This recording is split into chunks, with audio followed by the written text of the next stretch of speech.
Bismillahirrahmanirrahim. Assalamualaikum warahmatullahi wabarakatuh. Waalaikumsalam warahmatullahi wabarakatuh. Alhamdulillahilladzi hadana lihada wa ma kunna linahtadiya laula an hadanallah. Asyhadu an la ilaha illallah wa asyhadu anna Muhammadan abduhu wa rasuluh. Allahumma salli wa sallim wa barik ala sayyidina Muhammadin wa ala alihi wa sahbihi ajma'in. Radina billahi rabba wa bi Muhammadin nabiyya wa bil islami dina. Allahumma faqihna fid din wa 'allimna at-ta'wil. Segala puji dan syukur kepada Allah Subhanahu wa taala. Senang sekali bisa hadir di tempat yang mulia ini, bertemu dengan teman-teman yang luar biasa. Tapi maaf, saya hari ini nggak pakai bahasa Inggris ya. Teman-teman yang mudah-mudahan nanti di akhirat termasuk golongan kedua dari 7 golongan yang mendapatkan naungan Allah di padang mahsyar. Amin, amin ya rabbal Yaitu alamin. anak muda yang tumbuh dalam ketaatan kepada Allah Subhanahu wa taala. Terutama buat panitia yang udah selama 2 hari, bahkan mungkin kalau persiapannya sudah lebih dari 2 hari, udah seminggu, menghabiskan waktunya, tenaga, pikiran, bahkan sampai baper-baperan untuk bisa terlaksananya kegiatan-kegiatan yang luar biasa ini. Mudah-mudahan panitia secara khusus dicatat oleh Allah Subhanahu wa taala, nanti dibangkitkan bersama Ashabul Kahfi. Amin, amin ya rabbal alamin. Dan mudah-mudahan dengan kita hadir dalam majelis ini, Allah Subhanahu wa taala mencatat nama kita dan mudah-mudahan nama kita bisa viral di langit. Kalau ada orang yang ketika ngeposting sesuatu viral di bumi, maka saat kita memposting diri kita dalam majelis ilmu, insya Allah postingan kita itu akan viral di langit. Gimana viral di langit? Pernah dengar? Belum. Istilah baru.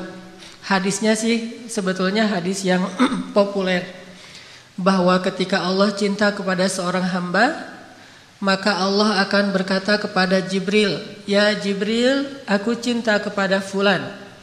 Dan Allah menyebutkan nama hamba itu, kecuali kalau namanya nama yang tidak diizinkan dalam agama. Misalnya namanya kalau cewek Dewi, ini namanya tidak masalah di KTP, tapi panggilannya mesti diganti dengan panggilan yang bisa viral di langit. Karena ada nama-nama yang tidak boleh dipakai oleh seorang mukmin, walaupun mungkin di kita itu sesuatu yang wajar. Nama berhala misalnya, namanya Tuhan. Nah, ini nggak boleh ya. Ada juga yang namanya iblis misalnya. Red Devil. Ada juga yang namanya, Mas, namanya siapa? Fir'aun misalnya. Itu nggak boleh. Sehingga nggak bakalan viral itu mah di langit. Sehingga Nabi ketika ada sahabat yang masuk Islam namanya aneh, termasuk yang kemarin diceritakan oleh Ustadz Rifki namanya Abdul Uzza, diganti menjadi Abdullah. Ada sahabat namanya kutu pada hewan ternak, namanya kutu pada hewan ternak. Sehingga ketika dia masuk Islam diganti menjadi Amru, yang artinya bahagia. Allah berkata kepada Jibril, "Ya Jibril, aku cinta kepada si fulan." Maka cintailah dia. Kemudian Jibril pun mencintainya. Lalu Jibril berkata kepada semua malaikat di langit, "Sesungguhnya Allah mencintai fulan dan aku mencintai fulan, maka cintailah dia." Sehingga seluruh malaikat di langit mencintainya. Kemudian malaikat masuk ke dalam surga-surga dan mengatakan, "Sesungguhnya kami mencintai fulan, maka cintailah dia." Sehingga seluruh penduduk di dalam surga itu mencintainya. Lalu malaikat turun ke bumi mengatakan, "Sesungguhnya Allah cinta kepada si fulan." Dan Jibril pun mencintainya, kami pun mencintainya, langit pun mencintainya, maka cintailah dia. Sehingga semua makhluk di bumi mencintai dia kecuali hanya jin dan manusia yang tidak memahami ucapan dan pembicaraan ini. Ini namanya viral di langit. Sehingga tiba-tiba followers dia nambah banyak. Jadi tiba-tiba followersnya 500.000. Siapa aja? Malaikat. Ketika dia masuk ke dalam majelis ilmu, yang pertama nge-like Jibril. Wes, dapat like dari Jibril gitu. Sampai akhirnya malaikat bukan hanya memberi like, tapi ngasih komen. Dan komennya malaikat tahu apa? Allahumma gfir lahu warham. Ya Allah ampuni dia, ya Allah rahmati dia. Semua malaikat mengkomentari, ya Allah ampuni dia, ya Allah rahmati dia. Sehingga ketika Allah lihat, ternyata komen dan like-nya itu puluhan ribu. Akhirnya Allah Subhanahu wa taala pun meridhoinya. Ini salah satu selebgram langit. Siapa selebgram langit? Anak muda yang rajin hadir dalam majelis ilmu. Jadi kita berharap mudah-mudahan kita termasuk salah satu selebgram langit dengan followers minimal 70.000 malaikat. Amin, amin ya rabbal alamin. Teman-teman, hari ini kita membahas keep the faith. Kalau dalam bahasa Arab itu bisa disebut dengan istilah ats-tsiqah billah. Kalau dalam bahasa Arab bisa disebut dengan istilah ats-tsiqah billah. Dan mungkin dampak dari ats-tsiqah billah itu nanti istiqomah. Sebelum kita membahas tentang keep the faith atau tsiqah billah, kalau dalam bahasa sederhananya ats-tsiqah billah itu udah percaya aja sama Allah gitu. Kalau dalam bahasa sederhananya, udah percaya aja sama Allah, udah serahin aja sama Allah, udah woles aja kalau udah urusannya dengan Allah. Itu arti keep the faith dalam bahasa Arab ats-tsiqah billah. Sebelumnya saya pengen ini kita santai aja ya. Enggak usah pakai bahasa resmi. Saya agak kaku kalau pakai bahasa resmi. Iya, nyantai aja Tat. Nyantai aja ya. Pakai bahasa planet. Saya pengen baca Al-Quran satu paragraf dulu. Mungkin teman-teman yang punya aplikasi mushaf di dalam handphonenya bisa coba buka surat Al-Qasas. Surat Al-Qasas surat 28. Saya akan baca ayat 7 sampai ayat 13. Surat Al-Qasas surat 28 ayat 7 sampai 13. Atau kita bacanya barengan ya. Saya baca dulu, udah gitu teman-teman mengikuti. Biar semangat. A'udzu billahi minasy syaithanir rajim.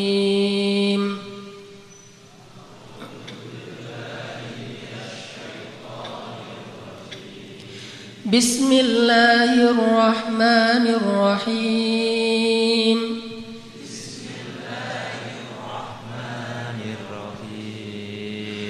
Wa auhayna ila ummi Musa an ardi'i.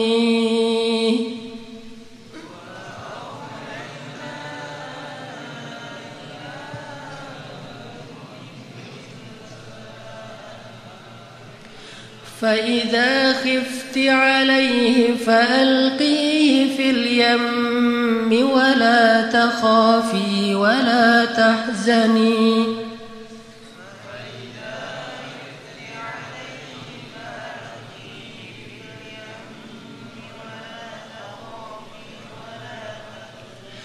إنا رادوه إليك وجاعلوه من المرسلين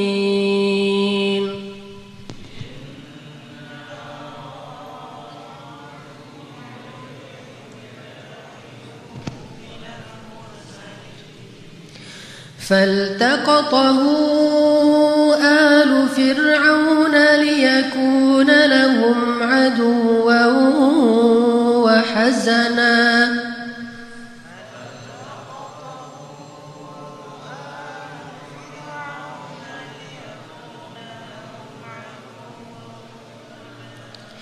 إن في فرعون وهامان وجنودهما كانوا خاطئين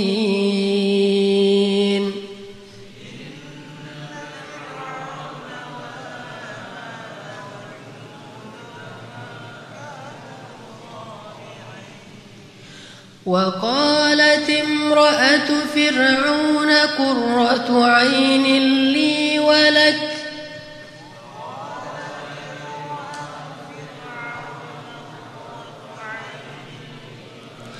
لا تقتلوه عسى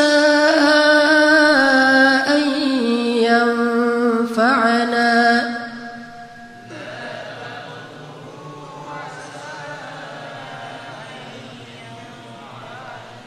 أو نتخذه ولدا وهم لا يشعرون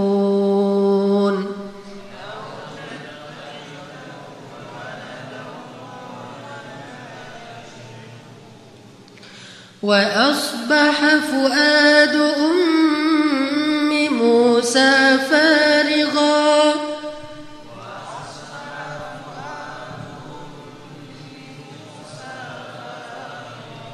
إن كادت لتبدي به لولا أن ربطنا على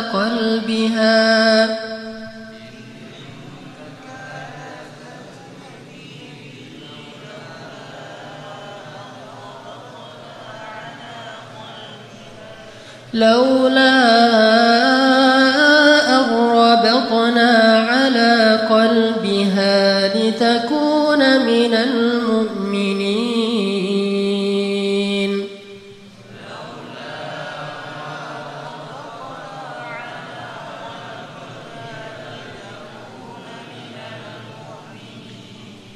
وقالت لأخته قصيه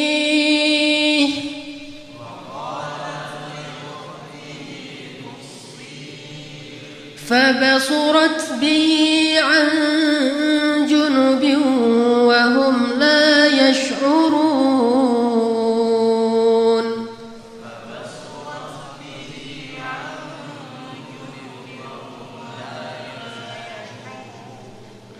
وحرمنا عليه المراضع من قبل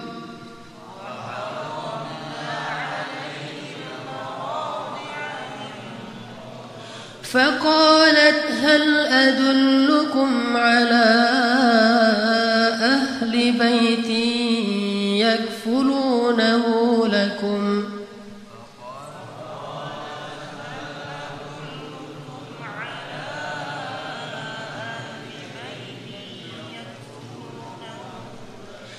يكفلونه لكم وهم له ناصحون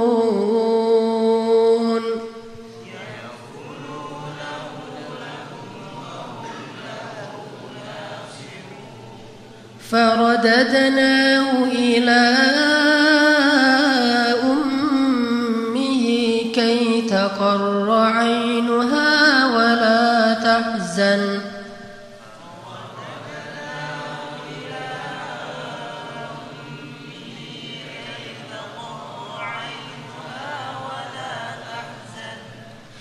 ولتعلم أن وعد الله حق ولكن أكثرهم لا يعلمون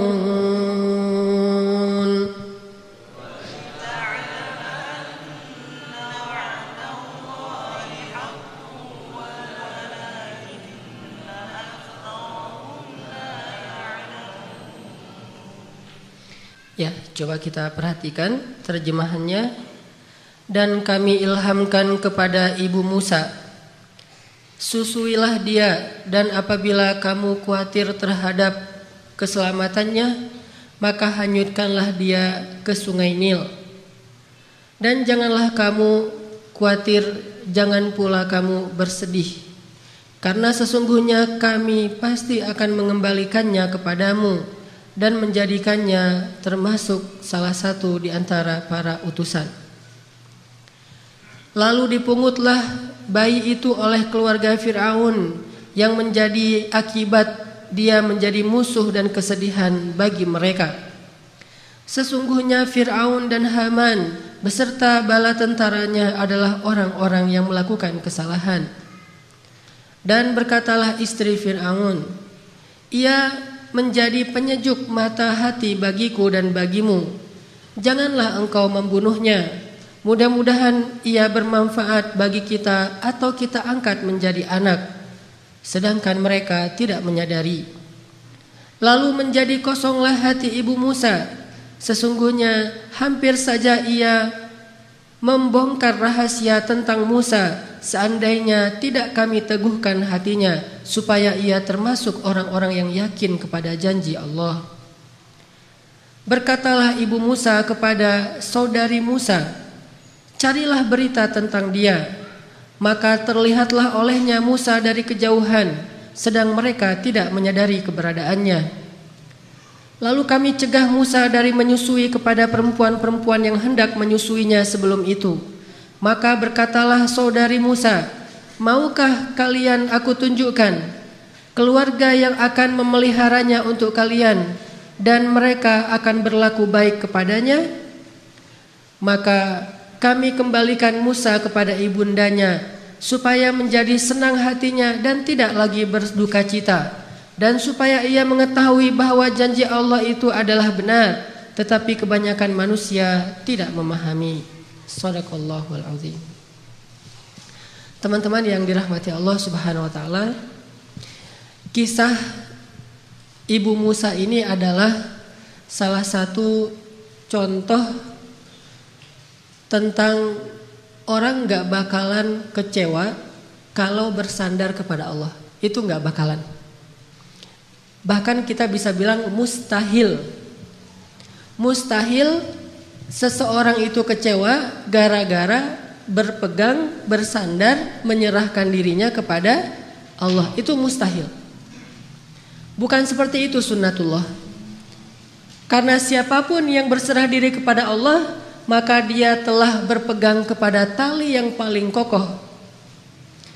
Wa man yuslim wajhahu ila Allah, wa man yuslim wajhahu ila Allah wa huwa muhsin faqad istamsaka bil urwatil wuthqa wa ila Allahi aqibatul umur.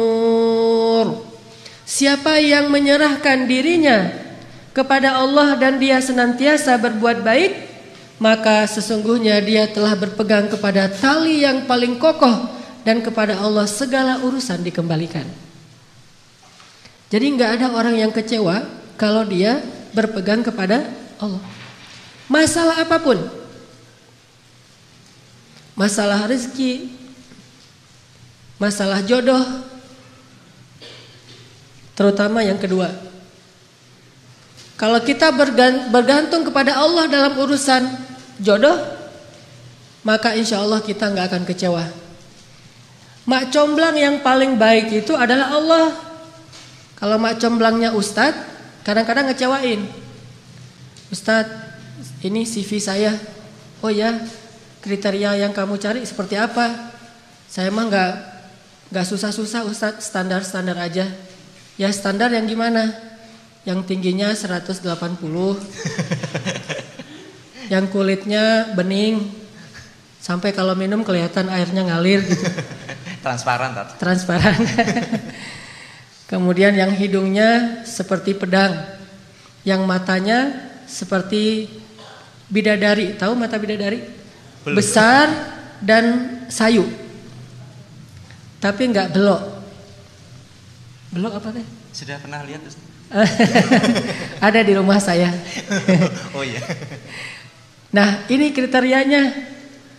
Terus kata Ustadz, kalau yang kayak gitu Ustadz juga mau gitu ya. Akhirnya pas ketemu Ustadznya duluan yang ta'arufan. Ini kalau mak comblangnya manusia. Tapi kalau mak comblangnya Allah, jauh lebih meyakinkan dan gak bakalan kecewa. Dengan kriteria apapun, wa huwa ala kulli syai'in qadir. Dan kalau Allah menjanjikan yang baik akan ketemu dengan baik, pasti innahu la yukhliful mi'ad. Allah tidak pernah mengingkari janjinya.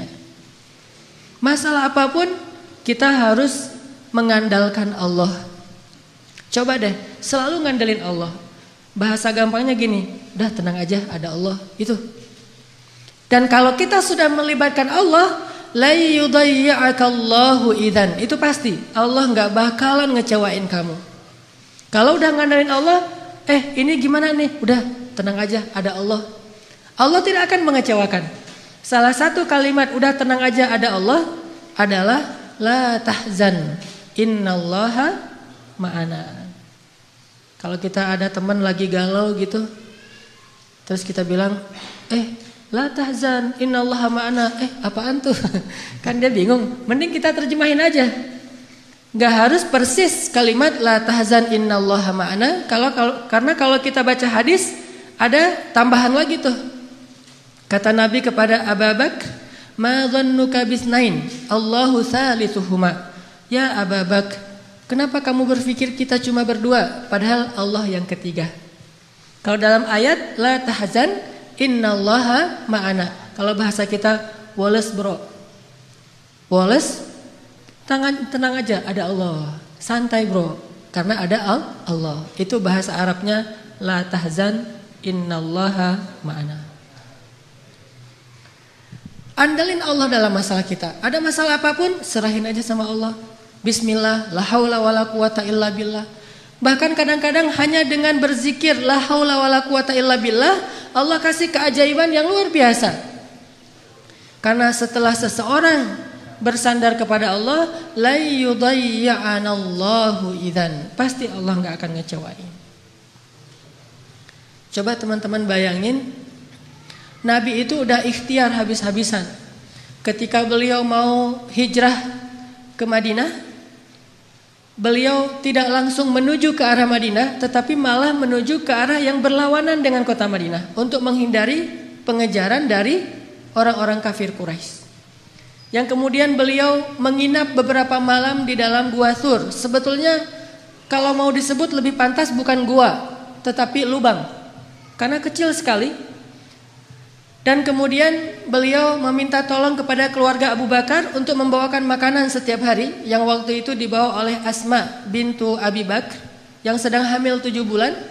Naik turun gunung untuk bawa makanan kepada Rasulullah. Kemudian anak laki-laki Abu Bakar menghilangkan jejak dan mencari berita.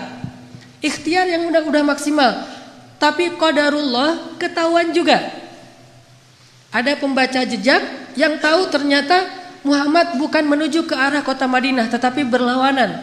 Sehingga mereka mengejar Rasulullah sampai di mulut gua. Di sini ada pelajaran, gimana pun hebatnya ikhtiar kita, selalu ada celah untuk bisa gagal. Walaupun tetap kita harus berikhtiar, tetapi tidak akan pernah sempurna dengan hanya ikhtiar logika kita.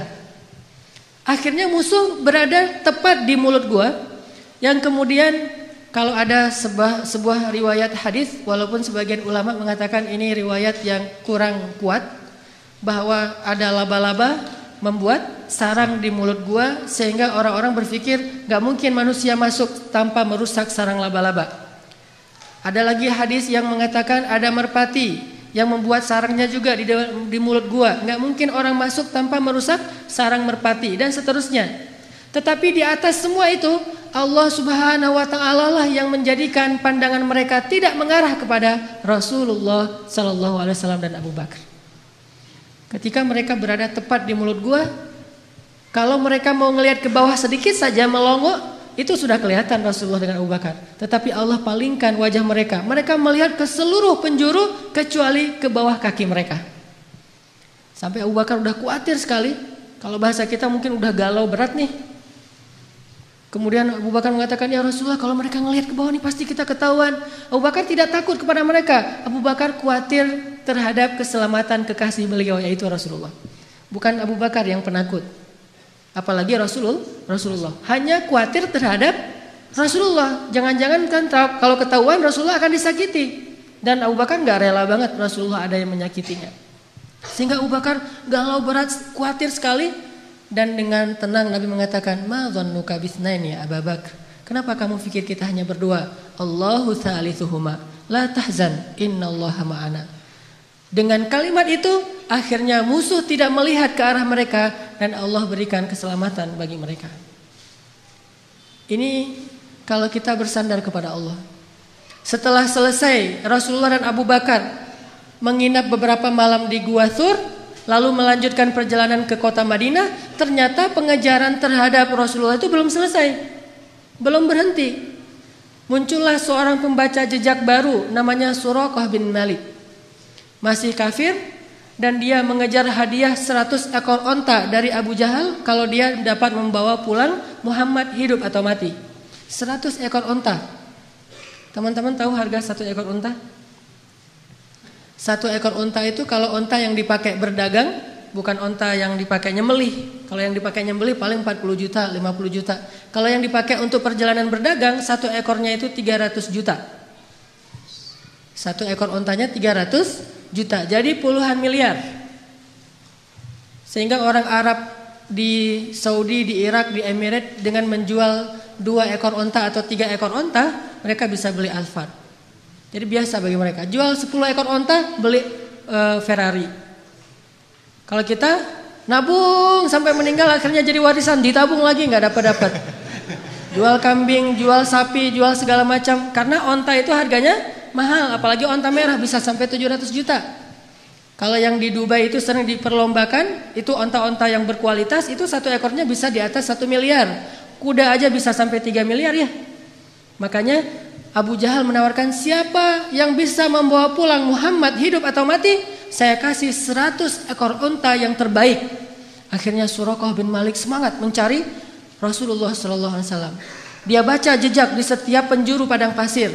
Karena dia berpengalaman membaca jejak, dia lihat langit, dia lihat pasir yang terbang gara-gara ada orang yang berjalan cepat di padang pasir. Dia lihat merpati, dia lihat alam. Akhirnya dia menemukan Nabi SAW dengan Abu Bakar. Ketemu. Begitu sudah dekat, kemudian tiba-tiba dengan takdir Allah, Allah memperlihatkan kekuasaannya. Kuda yang ditunggangi oleh Suraqah terperosok dan jatuh. Kemudian Suraqah bangkit, naik lagi ke atas kudanya, dan kudanya tidak mau berjalan. Kuda itu seperti melawan sehingga Suraqah jatuh sampai 3 kali. Allah ala kulli syai'in qadir. Serahin sama Allah. Akhirnya Suraqah berjalan kaki, nggak menyerah. Kudanya nggak mau jalan, dia nggak pundung, dia nggak menyerah. Akhirnya dia jalan kaki. Dia kejar Rasulullah dengan berjalan kaki. Setelah mendekat kepada Rasulullah, tiba-tiba Rasulullah mengatakan, ya Suraqah, bagaimana pendapat kamu kalau kamu memakai pakaian khusus Raja Persia? Kata dia, pakaian Raja Persia? Ya, kata Rasulullah. Mau kata Suraqah. Kata Rasulullah, kalau begitu halaulah orang-orang yang ingin mengejar kami. Kelak kamu akan memakai pakaian Persia, Raja Persia. Sehingga akhirnya Allah Subhanahu wa taala membolak-balikan hati manusia. Yang tadi marah kepada Rasulullah, benci kepada Rasulullah, ingin mengambil keuntungan dari menangkap Rasulullah, Allah balikkan hatinya tiba-tiba menjadi pendukung Rasulullah SAW. Walaupun belum beriman, tapi dia mendukung Rasulullah. Dia lupa dengan 100 ekor onta. Coba bayangkan secara logis, 100 ekor unta itu sudah jelas. Yang menawarkannya Abu Jahal, orang paling kaya di Mekah. Sedangkan pakaian Persia yang nawarinya seorang laki-laki yang bahkan dari kampung halamannya aja terusir. Dan bagaimana dia akan berikan jubahnya Raja Persia kecuali dengan cara menaklukkan negeri Persia. Dan bagaimana dia akan menaklukkan Persia sedangkan di rumahnya aja, di kampungnya aja dia dalam keadaan lemah dan terusir. Ini kan gak logis. Kok bisa Suraqah percaya sama Muhammad yang dalam keadaan terusir, memberi janji yang aneh, tapi dia meninggalkan janji-janji Abu Jahal 100 ekor unta yang paling realistis. Ini kebesaran Allah Subhanahu wa taala. Dan ini juga sebagai bukti Rasulullah itu benar-benar al-amin, as-sadiqul masduq, orang yang selalu dipercaya bahkan oleh musuhnya. Suraqah lebih percaya kepada Nabi walaupun Nabi terusir dengan janji yang aneh itu daripada kepada Abu Jahal yang realistis. Sehingga akhirnya Allah menyelamatkan Rasulullah dan Abu Bakar sampai di Madinah. Selang beberapa tahun setelah Nabi SAW wafat, pada masa kekhalifahan Umar bin Khattab, akhirnya Islam berhasil membebaskan Persia dan menaklukkan kerajaan-kerajaan yang zalim di sana. Lalu salah satu ghanimah harta yang dibawa dalam peperangan itu adalah jubahnya Raja Persia, dibawa ke Madinah. Ketika jubah Raja Persia sampai di Madinah, diserahkan kepada Umar. Umar teringat dengan janji Nabi, sehingga Umar bertanya, "Aina Suraqah?" Di mana Suraqah bin Malik? Ternyata Suraqah sudah masuk Islam. Kemudian dia datang, "Saya ya Amirul Mukminin, saya Suraqah." Udah tua dia. Kata Umar, "Ya Suraqah, masih ingat dengan janji Rasulullah kepadamu?" Suraqah bingung, janji yang mana? Dia udah lupa dengan janji Nabi. Kemudian kata Umar, "Sesungguhnya dulu Nabi pernah berjanji akan memakaikan kepadamu pakaian Raja Persia." "Oh ya, saya masih ingat waktu itu Nabi berjanji demikian." Maka wahai Suraqah, pujilah Allah, sesungguhnya Allah telah mengabulkan janji-janji itu, dan inilah pakaian Raja Persia. Pakailah. Pas dilihat oleh Suraqah, sutra semua, bagus sekali pakaiannya. Dia ganti bajunya, dia pakai baju Raja Persia, dia pakai mahkotanya, dia pakai sepatunya, dia pakai pedang yang bertahtakan banyak berlian-berlian di atasnya. Sehingga Suraqah tiba-tiba seolah-olah menjadi Raja Persia. Dia muter-muter keliling kota Madinah. "Oh, saya Raja Persia, saya Raja Persia." Sehingga semua orang tertawa terhadap Suraqah, dan mereka bersyukur kepada Allah Subhanahu wa taala yang telah menepati janjinya melalui lisan Nabi sallallahu alaihi wasallam. Muhammad sallallahu alaihi wasallam. Libatkan Allah dalam urusan kita, gak bakalan kecewa. Pakai Allah, andalkan Allah, berserahlah kepada Allah dalam urusan kita, sepele apapun. Bukankah Nabi mengatakan, mintalah kepada Allah walaupun cuma garam? Masak, aduh garam habis, Allah garam, gitu. Saya dulu ketika sempat dulu ikut jamaah tablik, ketika saya masih SMA, ada satu hal yang saya belajar dari jamaah tablik waktu itu tentang nggak boleh minta sama manusia. Jadi kita kalau jamaah tablik itu makan kan di talam gitu ya, makan bareng-bareng rame-rame gitu, satu talam ada 5 orang. Nah, yang petugas khidmatnya membagi-bagikan lauk setelah nasinya ditaruh di talam, kemudian lauknya dibagi-bagiin. Ada ikan, ada sayur segala macam. Setelah selesai dibagi-bagikan, karena mungkin jumlah pesertanya banyak, lauknya sedikit, akhirnya dibaginya sedikit-sedikit. Pas kita lagi makan, ikannya habis, maka kalau pengen minta tambahan ikan, nggak boleh minta kepada petugas, mintanya ke Allah. Jadi itu SOP di jamaah tablik yang dulu saya pernah ngalamin. Kalau ada masalah mintanya ke Allah. Jadi kalau kita kurang lauk, Allah ikan ya Allah. Akhirnya dia dengar, oh ikan datang, Masya Allah, Allah datangkan ikan gitu. Walaupun agak lucu, tetapi sebetulnya ini mengajari tentang berharap kepada Allah. Memang lucu sih awalnya, tapi lama-lama benar-benar kerasa di hati. Begitu kurang sedikit, Allah ini sayurnya kurang sedikit ya Allah, maaf ya Allah. Akhirnya datang sayur, Masya Allah, Alhamdulillah gitu. Sampai ada teman yang lagi masak, dan dia emang chef yang udah hijrah, kemudian ikut kayak jamaah tabligh gitu. Masakannya enak. Teman-teman yang lain nanya, ini cara masaknya gimana kok enak banget? Oh gampang masaknya. Gimana? Siapkan sayur segala macam, udah gitu masukkan ke dalam air. Setelah itu beri garam sedikit, kemudian minta kepada Allah, ya Allah kasih enak ya Allah. Nanti Allah kasih enak. Ternyata tipsnya adalah minta kepada Allah. Walaupun dia mungkin punya bumbu rahasia, tapi dia nggak mau bicara tentang asbab. Dia mau bicara tentang hakikat. Minta sama Allah buat enak. Sehingga Nabi mengatakan, mintalah kepada Allah walaupun cuma garam. Mintalah kepada Allah walaupun cuma garam. Bercermin habis mandi, aduh ya Allah jerawat, gimana ya biar ini hilang. Minta sama Allah jerawat, minta ke Allah untuk dihilangkan. Siapa ada sahabat yang penyakit kulit terus minta kepada Allah dihilangkan? Tabi'in maksudnya. Uwais Al-Qarani yang menggendong ibunya kemana-mana.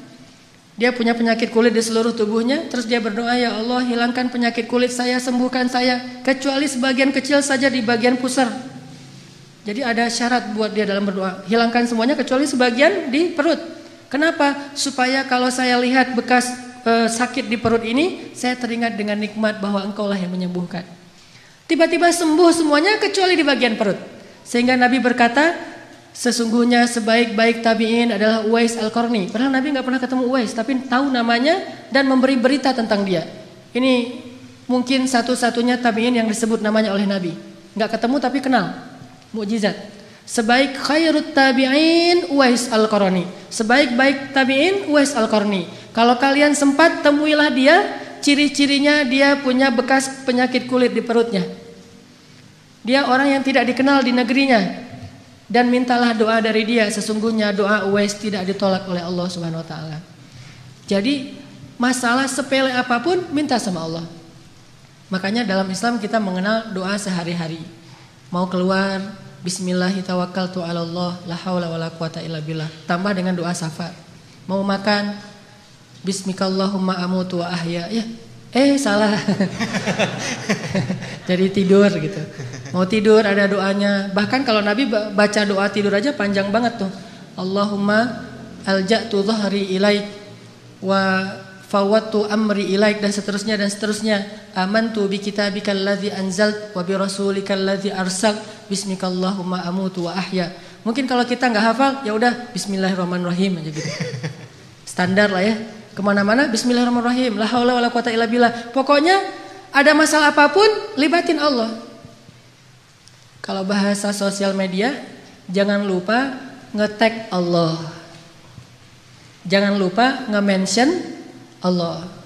Gimana? Nge-tag Allah sama nge-mention Allah.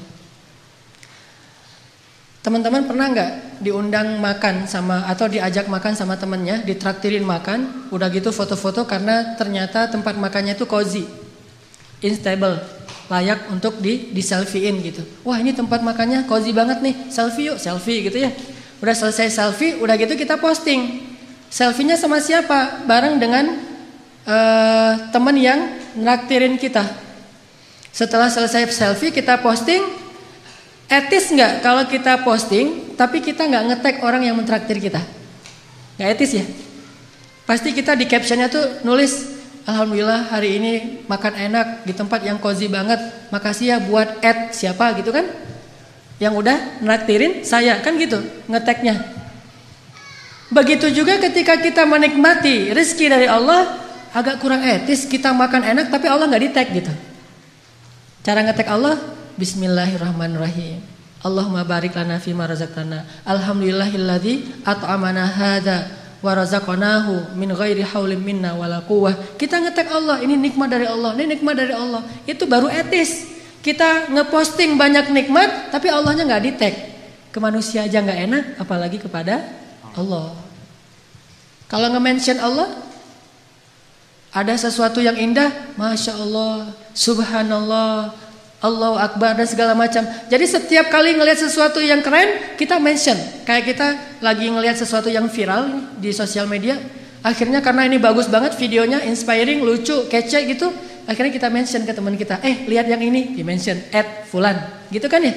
Maka setiap kali kita ngelihat sesuatu dari ciptaan Allah yang kece, yang keren, yang luar biasa, harusnya kita mention Allah, masya Allah. Jadi kalimatnya tuh seolah-olah masya Allah, subhanallah, alhamdulillah, aja terus. Karena kita ingin menghargai Allah. Ini artinya melibatkan Allah. Siapa yang melibatkan Allah dalam urusannya, maka Allah akan tambahkan kebaikan dan keberkahan. Fadhkuruni azkurkum ana inda dhanni abdi bi. Ingat aku ingat kalian, dan aku tergantung prasangka hambaku kepadaku. Coba teman-teman perhatikan ayat yang tadi kita baca di Al-Qasas, kisah Ibu Musa. Ini salah satu contoh orang gak bakalan kecewa kalau ngandelin Allah. Jadi ceritanya Fir'aun itu bikin peraturan, keputusan presiden, bahwa kalau Bani Israel melahirkan bayi laki-laki bakal dibunuh. Sejak ketahuan bayi laki-laki lahir langsung diambil sama prajurit. Ada yang dibunuh di tempat dengan digorok, ada yang dibakar hidup-hidup, ada yang dibenamkan dalam pasir, ada yang dihanyutkan ke sungai. Bahkan yang lebih menyakitkan lagi, ada yang dijadikan sebagai makanan hewan-hewan peliharaan Fir'aun di istana. harimau, singa, bayi-bayi Bani Israel. Yudzabbihuna abna'akum wa yastahyuna nisa'akum. Mereka membunuh bayi-bayi laki-laki kalian dan memperbudak perempuan-perempuan kalian. Dan itu ayatnya banyak sekali. Sampai setelah sekian tahun bayi laki-laki Bani Israel terbunuh terus, akhirnya Bani Israel ini kekurangan laki-laki. Karena kekurangan laki-laki yang bekerja di kuli-kuli bangunan segala macam sudah berkurang. Budak-budak sudah berkurang, yang kuat-kuat sudah nggak ada. Akhirnya Firaun mengubah kebijakannya, karena dia juga takut kehilangan budak. Orang Kipti itu nggak mau kerja, orang Mesir asli namanya Kipti, bahasa Inggrisnya Egyptian. Tetapi Islam tidak mengenal Egyptian, hanya mengenal Misri. Makanya udkhulu Misra aminin, masuklah Mesir, bukan masuklah Egypt. Kalau dalam Al-Quran, Mesir itu tidak disebut Egypt. Kenapa orang Inggris nyebutnya Egypt? Karena ingin menghilangkan sejarah Islam dan mengambil sejarah Firaun, bahwa yang tinggal di sana itu suku Kipti atau Egyptian. Orang Egyptian ini, orang Kipti ini malas bekerja, terbiasa santai gitu, sehingga kalau ada masalah mereka tidak bisa ngandelin diri mereka sendiri, selalu mengandalkan Bani Israel. Akhirnya Firaun mengubah kebijakannya. Yang tadi semua bayi dibunuh, sekarang kebijakannya berubah. Setahun boleh melahirkan anak laki-laki, tahun berikutnya nggak boleh. Jadi selang-seling. Dan qadarullah, Harun lahir di tahun bolehnya lahir anak laki-laki. Makanya nggak ada kisah Harun dikejar-kejar sama tentara. Dia aman. Begitu dia lahir, oh ini tahun yang boleh lahir anak laki-laki, tumbuh tanpa ada ancaman. Kakaknya Musa. Sedangkan Musa lahir di tahun nggak boleh lahir anak laki-laki. Sehingga saat Musa lahir, ibunya langsung bingung, ini bagaimana menyelamatkan bayi ini. Saya nggak rela kalau bayi ini dibunuh. Ini bayi punya aura yang luar biasa, lebih daripada kakaknya Harun, padahal dua-duanya nabi. Akhirnya Allah ilhamkan kepada ibu Musa lewat mimpinya. Kemudian ibu Musa konsultasi dengan ulama-ulama Bani Israel, dan ternyata mimpi itu benar. Dia disuruh menghanyutkan Musa ke sungai Nil. Ini tidak logis. Tetapi tidak butuh logis kalau yang menyuruhnya Allah Subhanahu wa taala. Gak harus logis kalau yang menyuruhnya Allah, karena logika atau hukum ilmiah itu adalah ciptaan Allah. Allah bisa melakukan sesuatu dengan hukum ilmiah atau tidak dengan hukum ilmiah, atau bahkan bertentangan dengan hukum ilmiah. Seorang lahir tanpa ayah, tanpa ibu, Adam. Atau tanpa ayah hanya punya ibu, Isa. Atau bahkan seekor onta lahir bukan dari induknya tapi dari batu, untanya Nabi Shalih. Allah bisa melakukan sesuatu sesuai dengan hukum ilmiah, bertentangan dengan hukum ilmiah, atau tidak seperti hukum ilmiah. La haula wala quwata illa billah. Sehingga akhirnya setelah diyakinkan oleh banyak ulama, banyak kiai-kiai Bani Israel, Bu, hanyutkan bayinya ke sungai Nil, serahkan sama Allah, udah biarin aja Allah yang ngurus. Tapi nanti kalau hanyut gimana? Nanti kalau dimakan kuda Nil gimana? Nanti kalau sampai ke Sudan, kan Nil itu panjang ya, melintasi dua negara, Mesir dan Sudan. Tapi kemudian diingatkan lagi, Allah tidak akan mengecewakan. Bukankah Allah mengatakan, kami pasti akan mengembalikannya kepadamu wahai ibu Musa? Maka la tahzani, jangan khawatir wahai ibu Musa. Udah gak usah khawatir. La takhafi wa la tahzani, jangan takut, jangan sedih. Jadi kalau kita udah benar-benar bersandar sama Allah, hilang rasa takut yang berlebihan, galau yang berlebihan itu hilang. Jadi orangnya santai, udah tenang aja, ada Allah. Akhirnya ibu Musa menghanyutkan bayinya ke sungai Nil dengan sebuah tabut kayak keranjang gitu. Dan Allah punya skenario yang sangat unik. Yang tadi dihanyutkan ke sungai Nil menghindar dari Firaun, ternyata justru Allah membelokkan keranjang itu masuk ke sebuah selokan yang membawanya ke arus tempat pemandian keluarga Firaun.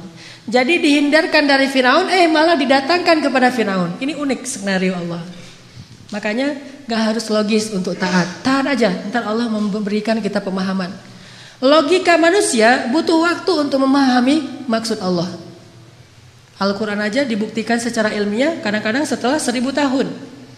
Marajal bahraini yaltaqiyan bainahuma barzakhul la yabghiyan. Mungkin para sahabat dulu bingung, mana ada dua laut yang bertemu tapi tidak bercampur. Apakah gara-gara belum bisa difahami, belum logis lantas dibantah?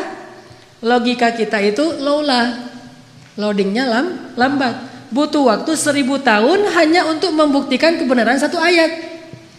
Coba kalau belum terbukti kita nggak beriman, butuh 1000 tahun. Usia kita cuma 60 tahun. Maka katakan saja sami'na wa ata'na, serahin sama Allah. Allahu a'lam, wallahu ya'lamu wa antum la ta'lamun. Allah tahu, kalian nggak tahu. Malah masuk ke dalam selokan yang membawa Musa kepada keluarga Firaun. Ditemukan sama dayang-dayang. Pas dibuka kotaknya ternyata ada bayi yang sehat, yang luar biasa auranya. Semua orang yang lihat pasti jatuh hati kepada bayi ini. Dibawa masuk ke istana, diserahkan kepada istri Firaun. Langsung istri Firaun jatuh hati. Dan qadarullah, waktu itu istri Firaun belum punya anak, sehingga sangat menginginkan anak laki-laki. Dan ini yang paling keren nih. Apa kata istri Firaun? Qurratu ainin li walak. Anak ini menyejukkan hati saya dan hatimu, wahai Firaun. Apa kata Firaun? Laki la liya. Menyejukkan hatimu, hati saya tidak, kata Firaun. Dari sejak awal juga mereka udah musuhan. Musa juga ngelihat Firaun. Ntar lihat aja. Dari bayi. Cerdas ini bayi. Jadi dari bayi juga udah tahu, oh ini bakalan musuh saya. Dan itu sahih beritanya. Apa sahihnya? Sampai suatu malam ketika Asyah gendongin Musa ngeklek gitu ya, ketawa sama Asyah, sama istri Firaun, ibu angkatnya. Sedangkan Firaun dari kejauhan dia aja nggak mau dekat-dekat. Karena Firaun tahu bahwa ini bayi Bani Israel yang dilempar ke sungai Nil gara-gara takut dibunuh. Dia nggak rela. Cuman karena dia terlalu sayang sama istrinya yang cantik dan tidak punya anak, dia sabar. Nanti kalau udah gede bakalan dibunuh. Itu rencana Firaun. Sehingga akhirnya Asyah bilang pada Firaun, ya Azizi, itu panggilan Firaun dari istrinya. Wahai suamiku tercinta, ya Azizi, coba kamu gendong bayi ini, dia lucu loh. Kamu selama ini mungkin belum pernah coba aja, coba gitu. Diantarkan kepada Firaun. Kata Firaun, moh gitu ya. Bahasa Arabnya moh. Enggak gitu. Enggak, kamu coba aja. Akhirnya karena dipaksa sama istrinya, dia pegang sama Firaun. Begitu dipegang, Musa yang tadi ngeklek, ketawa, tiba-tiba cemberut.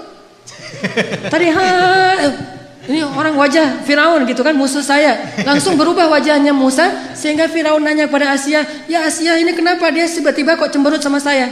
Kata Asyah, mungkin kalian belum terlalu dekat. Coba kamu dekap lagi, kan ini baru pertama digendong. Oh gitu, didekapin. Pas udah didekapin agak dekat ke wajahnya Firaun, Musa mengambil janggut Firaun, ditarik sampai copot janggutnya tercabut janggutnya Firaun. Orang zaman dulu raja-raja kan janggut Firaun tuh panjang yang terbentuk gitu kan ya, yang kayak kotak gitu. Itu ditarik sama Musa, banyak dari janggut-janggut Firaun itu sampai tercabut, rontok dan mengeluarkan darah, sehingga Musa dilempar oleh Firaun karena Firaun marah kepada Musa. Dari kecil juga mereka udah musuhan. Dan Musa itu dari kecil juga lebih daripada Hercules, udah punya kekuatan. Nabi paling kuat tuh Musa. Pas dilempar, akhirnya Asyah sedih mengambil bayinya, didekap. Musa nangis seperti bayi biasanya. Firaun mengatakan, besok akan saya bunuh nih bayi. Ternyata dia benar nih, seperti dalam mimpi saya. Anak ini yang sepertinya akan mengganggu kekuasaan saya. Besok harus saya bunuh. Kata Asyah, jangan, dia kekasih saya, jangan segala macam. Sekarang Firaun sudah murka. Akhirnya diumumkanlah ke seantero Mesir bahwa besok dia akan membakar hidup-hidup seorang bayi Bani Israel di depan orang banyak sebagai pelajaran. Terkumpullah orang di lapangan besar di depan istana. Pada subuh hari itu Allah memberi ilham kepada Asyah sebuah ide. Begini cara Allah menolong hambanya. Ketika mau dibunuh oleh Firaun, Asyah bilang gini, wahai Azizi, saya ingin sebelum engkau menyakiti anak ini, kita buktikan dulu kejadian semalam itu murni karena memang dia sadar atau karena dia nggak ngerti, anak kecil. Kalau dia nggak ngerti, maafkanlah dia, namanya juga anak kecil. Tapi kalau dia sadar karena memang dia seperti mimpimu, maka silahkan kamu bunuh. Gimana cara ngebuktiinnya? Kata Asyah, letakkan bayi ini di tengah, terus di sebelahnya ada bara api, sebelah lagi ada roti dan madu. Bayi ini sudah bisa merangkak. Kalau dia menuju kepada bara api dan memakan bara api itu, berarti dia bayi yang nggak tahu apa-apa. Maafkanlah dia. Tapi kalau dia menuju ke madu dan roti, berarti dia bayi yang sudah mengerti. Silahkan kamu bunuh dia. Ini mengambil resiko. Dan ini hanya satu-satunya cara terakhir untuk menyelamatkan Musa. Karena difikir oleh Firaun logis juga, ya sudah, kita coba taruh Musa di tengah, bara api di sebelahnya, kemudian roti di sebelahnya. Musa bangkit dari duduknya, tiba-tiba menuju kepada bara api, diambil dengan tangannya, dimakan oleh Musa, lalu dia menangis. Sejak saat itu cacatlah lidah Musa. Baru sembuh pas nanti mau berdakwah dan berdoa, Rabbi syrah li sadri wa yassir li amri wahlul 'uqdatam min lisani. Ya Allah, sembuhkanlah kekeluhan di lidah saya. Itu keluh gara-gara waktu bayi makan bara api. Tapi gara-gara makan bara api, akhirnya Firaun sadar, nih bayi emang gak ngerti apa-apa. Salah dia menarik janggut saya itu karena emang dia gak ngerti. Akhirnya dibebaskan dan Musa bisa tinggal dan selamat. Begitu cara Allah menyelamatkan. Kita balik lagi ke adegan tadi, ditemukan oleh Asia. Hari pertama ditemukan, Musa nangis di istana karena haus. Udah dari sejak tadi belum minum ASI. Karena haus, akhirnya istana membuat semacam audisi menyusui. Jadi kalau di kita ada audisi Got Talent dalam segala macam, ini Got Talent menyusui. Hadiahnya berkeping-keping uang emas. Siapa yang bisa menyusui bayi istana akan diberikan harta yang sangat banyak. Sehingga banyak ibu-ibu yang ikut audisi, pengen mendapatkan golden ticket. Ngantri ini, wah, selfie-selfian gitu di depan istana Firaun. Wah, ikut audisi gitu ya. Datang menyusui, gagal yang satu, gagal aja terus. Kalau dalam bahasa sekarang, kalau aku sih yes, nggak tahu Mas Anang gitu ya. Gagal aja, nggak ada yang lulus audisi. Ternyata di baris terakhir dari antrian itu ada mbaknya Musa yang gak disebutkan namanya. Jadi keluarga Musa ini ada 3 orang soleh. Kakaknya Harun, kemudian mbaknya yang gak disebutkan namanya, kemudian Musa. Ini 3-3-nya anak-anak yang soleh-soleha. Mbaknya Musa tadi ditugaskan oleh ibunya mencari berita tentang adiknya, tentang bayi Musa. Mbaknya ikut antrian, padahal masih ABG, tapi pengen nyusuin, kan ini agak aneh nih. Sehingga pengawal bilang, kamu mau ngapain? Mau ikut audisi. Lah, ini untuk orang yang sudah punya anak, tetapi saya bisa menawarkan orang yang baik untuk bisa menyusui bayi itu. Setelah debat panjang, akhirnya ikut juga. Ternyata ini yang lulus audisi. Kalau aku sih yes gitu. Apa kata dia kepada keluarga Firaun? Maukah kalian saya tunjukkan keluarga yang bisa menyusui dan berlaku baik kepada anak ini? Kata Asia, ya sudah bawa mereka ke sini. Kalau mereka bisa, nanti saya kasih hadiah yang banyak. Pulang langsung si mbaknya Musa lari ke rumah, mak gitu.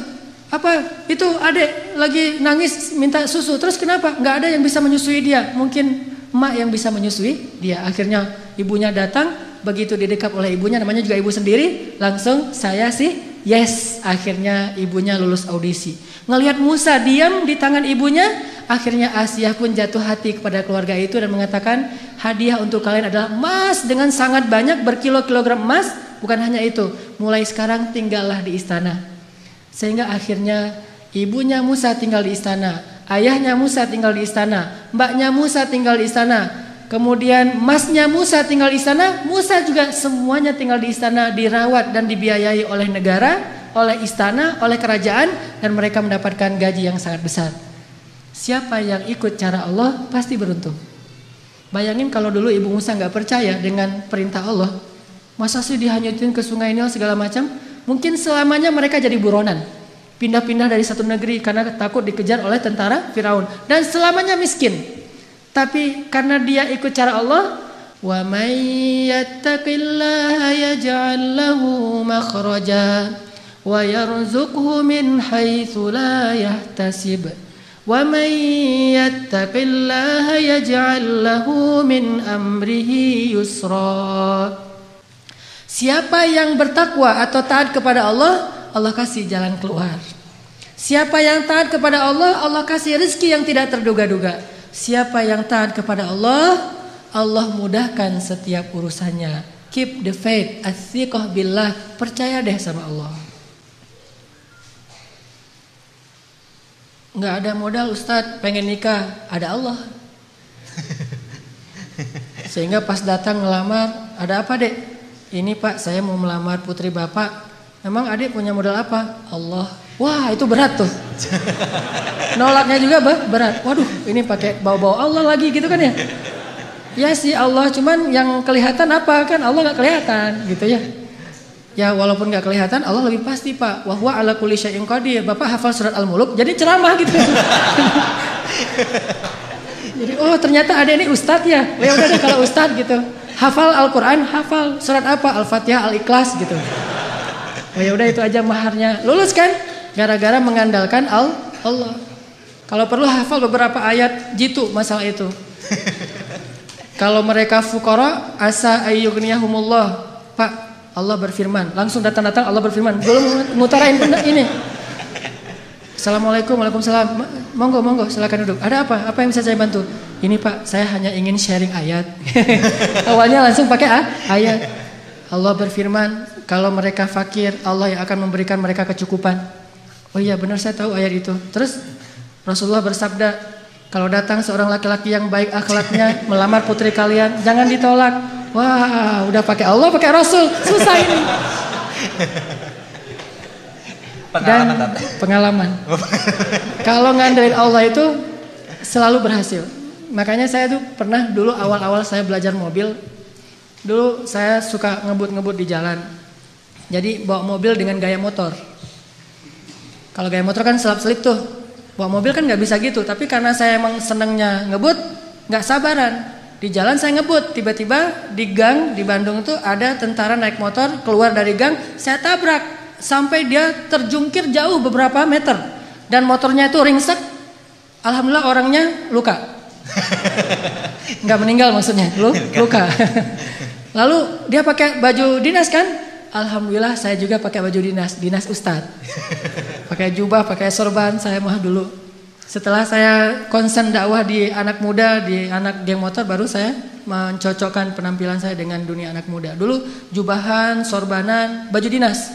Dia juga baju dinas, jadi sesama lagi dinas nih. Pas dia awalnya wajahnya udah merah mau marah, saya keluar dari mobil ngelihat wajah saya, ini kiai kualat nih kalau saya macam-macam. Akhirnya dia terpaksa kalem aja. Aduh maaf saya nggak sengaja ngelihat tiba-tiba keluar dari gang. Oh ya nggak apa-apa, saya mah dinas di situ di Baros, itu salah satu kantornya di Baros saya dinas. Ya saya juga lagi dinas ke masjid. Mau ngajar ada pengajian sore ini. Oh ya udah nggak apa-apa Pak Ustadz, nggak apa-apa gitu. Udah aja. Ini gimana nih motornya? Nah gampang, nanti saya suruh orang untuk ngambil motornya. Udah alhamdulillah saya ganti rugi, dia nggak mau, selamat. Kenapa? Pertama mungkin ya karena Allah masih ingin menyelamatkan saya dari suatu musibah. Bukan karena kebaikan saya tapi karena kemahaagungan Allah. Dan di sisi lain mungkin salah satu rahasianya saya baca doa safar sebelum keluar. Soalnya ketika saya beli mobil saya nggak mau pakai asuransi, sehingga karena nggak pakai asuransi doa safarnya lebih serius. Kalau pakai asuransi kan tenang ada asuransi. Tapi kalau nggak ada asuransi ada Allah, berarti doa safarnya yang panjang. Bismillahirrahmanirrahim wa mursaha bismillahirrahmanirrahim subhanalladzi sakhkhara lana. Panjang, setengah jam doa safar doang. Kenapa? Ya Allah, ini mah enggak ada asuransi gitu. Jadi karena enggak ada asuransi doanya lebih serius. Kalau ada asuransi, ada TLO, ada all risk kan gampang, ntar tinggal diklaim. Intinya karena ngandelin Allah, Allah mudahkan urusannya. Selalu kayak gitu. Kalau melakukan sesuatu karena Allah, selalu Allah mudahkan. Tapi kalau kita tidak melibatkan Allah, bara'atum minallah, Allah berlepas tangan. Dan kalau Allah berlepas tangan, siapa lagi yang bisa memudahkan selain Allah Subhanahu wa taala? Libatkan Allah. Ada seorang sahabat datang ke Nabi, dia bilang gini, "Ya Rasulullah, anak saya ditawan sama musuh." Ternyata anak dia itu ikut berjihad dan ketangkap sama musuh, ditawan. Dan musuh minta tebusan sekian ratus dinar, kalau nggak ditebus akan dibunuh. Dan waktu itu sahabat-sahabat yang kaya banyak yang lagi di luar kota juga lagi diutus untuk dakwah dan jihad, sehingga tidak ada sahabat yang bisa membantu laki-laki ini. Rasulullah juga nggak punya apa-apa, nggak punya harta. Dia datang kepada Rasulullah, "Ya Rasulullah, anak saya ditawan, minta sekian ratus dinar, kalau saya nggak menebus nanti anak saya akan dibunuh. Gimana ini ya Rasulullah? Dia hanya memberi waktu saya 1 hari sampai besok." Kemudian Rasulullah mengatakan, "Ya wahai Bapak, ya Syekh, perbanyaklah mengatakan la haula wala quwata illa billah." "Oh gitu? Ya Rasulullah?" "Ya gitu." Akhirnya dia pulang, nggak ngomong ya sih la haula wala quwata illa billah, tapi yang lain nggak ngomong kayak gitu. Udah aja kalau Allah bilang la haula wala quwata illa billah, hasbunallah wa ni'mal wakil, cukup Allah. Jangan bilang cukup Allah lalu ada kalimat tapi. Hasbunallah sih, cuman. Nah, ini nggak hasbunallah karena hasbuna itu tidak ada cuman. Oh gitu ya Rasulullah, gitu. Udah dia pulang, la haula wala quwata illa billah, la haula wala quwata illa billah. Sampai di rumah istri nanya, "Pak, gimana tadi sama Rasulullah? Udah dapat belum pinjaman untuk menebus anak kita?" "Udah dapat, Mah. Ini luar biasa." "Apa?" "La haula wala quwata illa billah." "Oh gitu, la haula wala quwata illa billah." Berdua tuh, suami istri soleh-soleha, sama-sama athiqah billah, sangat keep the faith. Enggak mengatakan, "Iya emang zikir, cuman uang konkretnya mana?" Enggak nanya-nanya kayak gitu. Udah aja, "Oh la haula," ya udah la haula wala quwata illa billah. Sepanjang malam mereka berzikir la haula wala quwata illa billah. Tiba-tiba waktu subuh ada yang ngetok pintu rumah, tok tok tok, "Assalamualaikum." Terdengar suara anak laki-lakinya, pas dibuka benar anak laki-lakinya pulang dalam keadaan selamat. Dan ternyata di luar suaranya berisik, banyak suara kambing. Pas dilihat itu apa itu? Kambing, lebih dari 100 ekor. Kemudian ayahnya bertanya, "Apa yang terjadi? Bagaimana kamu selamat dan membawa banyak kambing?" Kata laki-laki ini, "Semalam tiba-tiba ada seorang laki-laki yang berbaju putih, orangnya ganteng sekali, wajahnya bercahaya, datang melepaskan ikatan saya, dan tiba-tiba waktu itu semua prajurit yang mengawal saya, yang menjaga saya itu tertidur pulas, sama sekali tidak terbangun, sehingga saya bisa dilepaskan dan bahkan bukan hanya bisa menyelamatkan diri, tapi malah bisa mengambil ghanimah, membawa lebih dari 100 ekor kambing." Bayangin, kambing satu ekornya aja udah berisik ya. Gimana 100 ekor? Berisik gak sih? Berisik banget kan ya? 100 ekor kambing yang berisik yang lagi dibawa sama anak muda ini tidak membangunkan prajurit penjaga yang lagi tidur. Ini qadarullah. Sehingga akhirnya dia selamat dan bahkan dapat ghanimah lebih dari 100 ekor kambing dari la haula wala quwata illa billah. Bukan berarti nggak ikhtiar. Kalau ikhtiar kita udah mentok, udah maksimal, jangan menyerah, jangan berhenti, karena selalu ada harapan di sisi Allah Subhanahu wa taala. Tidak pernah selesai kalau kita berserah diri kepada Allah. Selalu ada harapan. Ada lagi kisah di zaman Nabi Musa. Suatu hari Nabi Musa nanya kepada Allah. Kan Nabi Musa ini julukannya, panggilannya Kalimullah, orang yang bisa ngomong langsung kepada Allah. Jadi kalau ada butuh apa-apa Nabi Musa mah tinggal miss call Allah. Ya Allah, langsung Allah ngangkat. "Ada apa Musa?" gitu. Kayak kita telepon gitu ya. Nggak bisa ngelihat langsung tapi bisa telepon langsung. Begitu Nabi Musa calling, langsung Allah, "Ada apa Musa?" "Gini ya Allah, saya pengen nanya." Jadi Musa sering ngobrol sama Allah. "Nanya apa?" "Saya pengen tahu di antara umat saya itu siapa yang paling rendah kedudukannya di matamu? Yang paling levelnya paling rendah?" Kata Allah, "Itu tuh laki-laki seorang kakek yang buta, yang dia itu masbuknya istiqomah banget dalam sholat." Paling istiqomah dalam masbuk. Gak pernah dia sholatnya tepat waktu, pasti masbuk. Ini orang yang paling istiqomah di zamanmu, Musa. Istiqomah dalam kemasbukan. Asal ada sholat, dia pasti paling belakang, datangnya menjelang salam. Jadi kalau ada yang taruh sendal paling belakang itu pasti dia. Kalau ada salam yang kemudian nanti berdiri lagi pasti dia. Orang yang selalu masbuk, orang tua buta. Oh, itu orang yang paling rendah. Nabi Musa nyari mana? Oh, si kakek itu yang paling rendah nilainya di mata Allah. Setiap hari dilihat dia masbuk sampai suatu hari ketika selesai sholat orang itu udah nggak ada. Nabi Musa telepon Allah. Allah, Musa ada apa? Itu si kakek kemana? Kok nggak datang? Kata Allah, dia sudah meninggal dan sekarang ada di dalam surga. Nabi Musa heran, ya Allah, gimana ceritanya tuh kakek yang nilainya paling rendah, yang nggak ada apa-apanya, yang masbuk sejati, tiba-tiba masuk surga sejak dia meninggal. Apa yang terjadi ya Allah? Allah bilang, ya Musa, suatu hari ketika kakek ini keluar dari masjid, dari tempat ibadah, dia jalan kemudian kesesat gara-gara dia buta, sampai di sebuah tanah yang lapang. Dia menemui seorang laki-laki, kemudian dia bertanya, saya ada di mana sekarang? Laki-laki itu mengatakan, ini kamu sedang berada di tanah lapang, di sebuah lapangan, di sebuah alun-alun. Kemudian kakek ini mengatakan, tidak, sesungguhnya rahmat Allah lebih luas daripada segalanya. Kamu berada di tanah yang luas, kata dia, tidak, rahmat Allah yang lebih luas. Hanya karena itu, kemudian Allah mengatakan, wahai Musa, sesungguhnya rahmatku mendahului kemarahanku. Sehingga dia masuk surga hanya dengan kalimat, sesungguhnya rahmat Allah lebih luas. Makanya kalau kita nge-tag Allah, nge-mention Allah, libatkan Allah dalam urusan kita, selalu beruntung. Bayangin sekedar mengatakan subhanallahi wa bihamdi subhanallahil azim. Langsung Allah sediakan pohon-pohon kurma yang sangat banyak di dalam surga. Begitu kita baca la haula wala quwata illa billah, Allah sediakan kunuz, harta yang ditaruh di dalam sebuah box yang sangat besar, disimpan di bawah arasy Allah Subhanahu wa taala. Mudah sekali. Karena kalau kita melibatkan Allah, yuridullahu bikumul yusra wala yuridu bikumul usr. Salah kalau orang bilang, aduh gak usah bawa-bawa Allah lah, jadi susah. Enggak. Justru kalau kita bawa-bawa Allah jadi mudah. Karena Allah itu pada dasarnya pengen memudahkan kita, enggak pengen nyusahin kita. Yuridullahu bikumul yusra wala yuridu bikumul usr. La yukallifullahu nafsan illa wus'aha. Sampai ketika turun ayat ittaqullaha haqqa tuqatih, bertakwalah kepada Allah sebenar-benar takwa.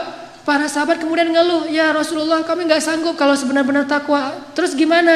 Turun lagi ayat di surat At-Taghabun, fattaqullaha mastata'tum. Kalau gak bisa sebenar-benar takwa, ya udah bertakwa semampu kalian aja. Coba lihat, Allah memudahkan urusan hambanya. Sehingga kalau kita melibatkan Allah, maka insya Allah Allah akan memudahkan urusan kita. Kisah lagi, mungkin ada 2 atau 3 kisah lagi, bukti bahwa kalau kita melibatkan Allah itu mudah. Ada seorang nenek di zaman Nabi Musa, sudah menikah sekian puluh tahun belum dikaruniai anak. Datang kepada Nabi Musa, ya Nabi Allah, ada apa nek? Saya mau minta tolong. Ya, saya itu udah nikah sekian tahun tapi belum dikaruniai anak. Sedangkan engkau bisa bicara langsung dengan Allah. Boleh enggak saya minta tolong? Minta dong ke Allah, ya Allah beri saya 1 orang anak saja. Oh baik nek, nggih gitu kata Nabi Musa. Telepon, ya Allah. Allah bilang, ada apa Musa? Ini nih, ada nenek-nenek minta diberikan anak 1 orang aja katanya, karena dia tidak punya keturunan. Apa kata Allah? Ya Musa, bilang kepada nenek itu bahwa takdirnya dia tidak akan punya anak. Itu sudah takdir. Kemudian Nabi Musa bilang, nek sabar ya. Kata Allah, oh ya udah ada jawaban dari Allah, udah ada. Gimana jawabannya? Takdir nenek mah gak akan punya anak. Oh gitu, ya sudah, assalamualaikum, waalaikumsalam, pulang. Sepanjang jalan sampai di rumah dia mengatakan, ya Rahim, ya Rahim. Memang takdir saya tidak akan punya anak, tetapi engkau maha Rahim, beri saya anak ya Rahim. Jadi dia ngeyel gitu. Terus saja minta sama Allah dengan bahasa yang lembut, ya Rahim, ya Rahim. Besok datang lagi ketemu Nabi Musa, assalamualaikum, waalaikumsalam. Nenek yang kemarin, ada apa nek gitu? Sama Nabi Musa masih yang kemarin gitu. Apaan? Minta dong ke Allah lagi supaya dikasih anak. Lah kan udah kemarin katanya takdirnya gak akan punya anak. Ya siapa tahu sekarang berubah. Ini nenek nih, sikoh billah, yakin banget sama Allah. Karena gak mau ngecewain, walaupun Nabi Musa juga udah tahu takdirnya kayak gitu. Ya udah Nabi Musa telepon lagi, ya Allah ini si nenek yang kemarin. Oh ya Musa, jawab aja kayak kemarin. Oh dia gak akan punya anak. Nek, saya bilang juga apa? Takdirnya nenek gak akan punya anak. Udah bersabar aja. Oh gitu ya. Ya udah, assalamualaikum, waalaikumsalam. Ya Rahim, ya Rahim. Terus aja gitu. Datang lagi. Nenek yang sama, nek, sama jawabannya. Belum ngomong juga udah dikasih tahu aja jawaban. Tapi kata nenek, coba minta lagi. Mudah-mudahan Allah udah mau ngasih sekarang. Ya Allah, nenek yang kemarin datang lagi. Wahai Musa, takdirnya gak akan punya anak. Nek, memang udah takdirnya kayak gitu. Sabar aja. Gimana tuh caranya nek? Udah takdir Allah gak akan bisa dirubah. Oh gitu. Ya Rahim, ya Rahim. Pulang terus. Setelah sekian lama gak datang-datang. Setelah beberapa bulan akhirnya dia datang bawa bayi. Gendong bayi datang ke Nabi Musa. Assalamualaikum gitu. Waalaikumsalam. Nenek yang dulu. Ya, terus itu siapa? Anak. Anak siapa? Anak saya. Hah? Ya Allah, ini ceritanya gimana nih? Kok bisa sih nenek punya anak? Nabi Musa nelpon Allah. Gimana nih ceritanya nenek yang takdirnya gak bakalan punya anak tiba-tiba bawa bayi? Kata Allah, ya Musa, setiap kali saya bilang takdirnya gak punya anak, dia bilang ya Rahim, ya Rahim. Dibilang lagi nggak punya anak, dia bilang ya Rahim, ya Rahim. Wahai Musa, ketahuilah sesungguhnya rahmat saya mendahului takdir. Sehingga dengan rahmat Allah, Allah mengubah takdir nenek ini yang tadi nggak punya anak jadi punya anak. Kalau kita baca hadis-hadis Nabi tentang kisah-kisah para anbiya itu luar biasa. Intinya adalah mereka selalu mengandalkan Allah dan selalu mendapatkan janji-janji yang Allah pernah janjikan kepada mereka. Nggak pernah kecewa. Mungkin cerita terakhir yang sangat populer itu adalah cerita Siti Hajar. Ini bagi saya menakjubkan banget nih ceritanya. Nabi Ibrahim bawa Siti Hajar dari Palestina ke Mekah, melintasi gurun pasir hanya bertiga saja. Ibrahim, Hajar, Ismail kecil. Karena Allah memerintahkan Ibrahim, bawa keluargamu ke sebuah biwadin ghairi dzi zar', kepada sebuah lembah yang tidak ada kehidupan di sana, bawa ke sana. Di Bakkah yang kemudian namanya menjadi Mekah. Akhirnya Ibrahim bilang ke Hajar, Hajar, yuk kita hijrah gitu. Hijrah kemana mas? Hajar nggak nanya-nanya hijrah kemana, udah aja, oh hijrah, ya sami'na wa ata'na. Dibawa gitu jalan kaki melintasi padang pasir, berhenti sebentar di rest area, makan minum seadanya, lanjut lagi, nggak pernah nanya, mas ini kemana sih kok nggak sampai-sampai, nggak pernah Hajar nanya kayak gitu. Atau nggak pernah juga dia bilang, mas turunin saya aja di mall itu nanti dijemput lagi, nggak ngomong. Nurunin di mall mana, di rest area mana, di masjid mana, ntar kalau udah beres urusannya baru jemput lagi. Enggak, sami'na wa ta'na. Ini istri soleha banget. Ikut aja gimana kata suami. Sampai udah di lembah yang tandus, baru Ibrahim mengatakan, ya Hajar, disinilah tempat yang dijanjikan. Tinggallah kita di sini. Ya siap, sami'na wa ta'na, tinggal bikin tenda kecil untuk bayinya. Hari kedua setelah tinggal di situ, baru Ibrahim bilang, ya Hajar, saya akan kembali ke Palestina, tinggallah kalian di sini. Baru setelah sekian lama Hajar diam, kali ini Hajar udah gak kuat untuk diam, baru dia nanya, ya Ibrahim, engkau tinggalkan kami di sini bersama seorang bayi dan tidak ada siapa-siapa, bahkan air dan kehidupan pun tidak ada di sini, wahai Ibrahim. Bagaimana engkau akan tinggalkan kami? Ibrahim gak tega untuk menjawab. Akhirnya Ibrahim pergi aja tanpa berbicara. Karena Ibrahim pergi, akhirnya Hajar mengganti pertanyaannya. Dan pertanyaan kedua ini lebih benar dari pertanyaan pertama. Kalau pertanyaan pertama, gimana engkau meninggalkan kami sendiri? Pertanyaan yang keduanya adalah Hajar tanya kepada Ibrahim, ya Ibrahim, Allahu amaraka bihadza? Apakah Allah yang menyuruhmu melakukan ini?